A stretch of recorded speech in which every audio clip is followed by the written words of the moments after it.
किसी ने बड़े कमाल की बात कही है कि अगर आप मुझे मेरे सबसे बुरे दौर में प्यार नहीं करते तो आप मेरे सबसे अच्छे दौर में रहने के लायक नहीं हैं। नमस्ते दोस्तों, मैं हूं आरजे कार्तिक। एक बार एक शिकारी जंगल में पहुंचा। शिकार करने के इरादे से उसने अपने तीर पर बहुत खतरनाक वाला जहर लगाया और शिकार को निशाना बना करके उसने वो तीर छोड़ा, लेकिन उसका तीर चूक गया और जाकर के लगा एक पेड़ में। एक हरा भरा पेड़, बड़ा सा पेड़ जिसमें बहुत सारे तोते रहते थे। वो जो तीर था वो जाकर के जब उस पेड़ के तने में लगा तो धीरे धीरे वो पेड़ सूखने लगा। उस पेड़ में जितने तोते रहते थे एक एक करके सब छोड़ के जाने लगे। उस बड़े से पेड़ की कोटर में एक बहुत बूढ़ा तोता रहता था जो धर्मात्मा था, बड़े अच्छे मन का था। वो जो तोता था वो उस पेड़ को छोड़ने के लिए तैयार नहीं था।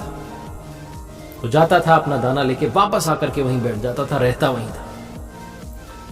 उसके जो साथी थे तोते, उन्होंने आकर के समझाया कई बार कि चलो यहाँ क्या रखा है, तो खत्म होने वाला है, गिर जाएगा किसी भी दिन। लेकिन वो जो तोता था, वो बूढ़ा तोता जाने को तैयार नहीं था।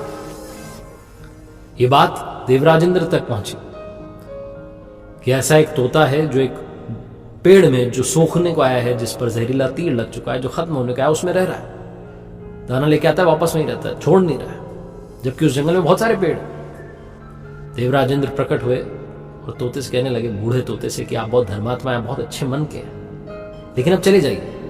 वहां तालाब के पास में बड़े बड़े पेड़ हरे भरे हैं, उनके कोटर भी बड़े बड़े हैं, उन पेड़ों पर फल भी लगे। आपको कहीं जाना ही नहीं पड़ेगा, आपका काम आराम से हो जाएगा। आप दाना खाएं, फल खाएं, जो खाना है खाएं, यहां से चले जाएं। जो तोता था उसने कहा कि क्षमा कीजिएगा, लेकिन आप ऐसी बात कैसे कर सकते? इस पेड़ ने मुझे जीवन दिया, शिकारियों से मेरी रक्षा की, मेरी जान बचाई, हर मौसम में मेरे साथ रहा। ये कोटर मेरा घर है। इस पेड़ को छोड़ करके कैसे जा सकता हूं जिस पर मैं पला बड़ा हूं? आज इस पर संकट आया तो क्या मैं इसे छोड़ करके चला जाऊं? ऐसा कभी नहीं कर सकता। देवराजेंद्र जो थे वो प्रसन्न हुए तोते की इस बात से कि कितनी खूबसूरत बात कही। उन्होंने कहा कि मांगो, आपको क्या मांगना है? उस बूढ़े तोते ने कहा कि बस इतना ही मांगना है कि जिस पेड़ ने मुझे जन्म दिया, जहां मैं रहा, पला बढ़ा, जो मेरी जन्मभूमि कह सकते हो आप, इसे वापस वैसा ही कर दो जैसा था। देवराजेंद्र ने अमृत से उस पेड़ को सींच दिया, वापस से वो हरा भरा हो गया। वापस उस पर आकर के बाकी तोते रहने लगे।